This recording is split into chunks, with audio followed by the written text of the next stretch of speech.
There is an historical analogy here, but it is not one that Bennett, Netanyahu, or any other Israeli leader wants to acknowledge. When those who are occupied refuse to submit, when they continue to resist, we drop all pretense of our civilizing mission and unleash, as in Gaza, an orgy of slaughter and destruction. We become drunk on violence. We kill with reckless ferocity. We become the beasts we accuse the oppressed of being. We expose the lie of our vaunted moral superiority. We expose the fundamental truth about Western civilization. We are the most ruthless and efficient killers on the planet.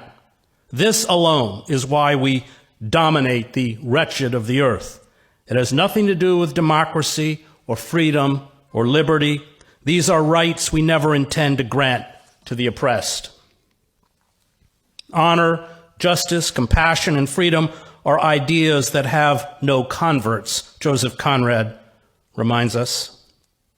There are only people without knowing, understanding, or feelings who intoxicate themselves with words, repeat words, shout them out, imagining they believe them, without believing in anything else but profit, personal advantage, and their own satisfaction. Genocide lies at the core of Western imperialism. It is not unique to Israel. It is not unique to the Nazis. It is the building block of Western domination.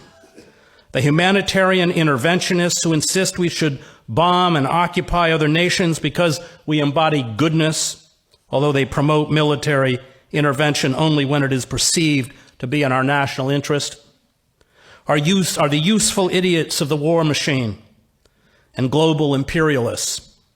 They live in an Alice in Wonderland fairy tale where the rivers of blood we spawn make the world a happier and better place. They are the smiley faces of genocide. You can watch them on your screens. You can listen to them spout their pseudo-morality in the White House and in Congress. They are always wrong, and they never go away. Israel, like all settler colonial projects, including our own, was founded on lies. The lie that Palestinian land was unoccupied. The lie that 750,000 Palestinians fled their homes and villages during the ethnic cleansing by Zionist militias in 1948 because they were told to do so by their leaders. The lie that it was Arab armies that started the 1948 war, that saw Israel seize 78% of historic Palestine. The lie that Israel faced annihilation in 1967, forcing it to invade and occupy the remaining 22% of Palestine as well as land belonging to Egypt and Syria. Israel is sustained by lies. The lie that Israel wants a just and equitable peace and will support an independent Palestinian state. The lie that Israel is the only democracy in the Middle East. The lie that Israel is an outpost of Western civilization in a sea of barbarism. The lie that Israel respects the rule of law and human rights. The brazenness of Israeli lies stunned those of us who reported from Gaza. It did not matter if we had seen the Israeli attack, including the shooting of unarmed Palestinians. It did not matter how many witnesses we interviewed. It did not matter what photographic and forensic evidence we obtained. Israel lied. Small lies, big lies, huge lies. These lies came reflexively and instantly from the Israeli military, Israeli politicians, and Israeli media. They were amplified by Israel's well-oiled propaganda machine and repeated with a cloying sincerity on international news outlets. Israel engages in the kinds of jaw-dropping lies that characterize despotic regimes. It does not deform the truth. It inverts it. It paints a picture that is diametrically opposed to reality. Those of us who have covered the occupied territories have run into Israel's Alice in Wonderland narratives, which we dutifully insert into our stories required under the rules of American journalism, although we know they are untrue. Israel has invented an Orwellian lexicon. Children killed by Israelis become children caught in the crossfire. The bombing of residential districts with dozens of dead and wounded becomes a surgical strike on a bomb-making factory.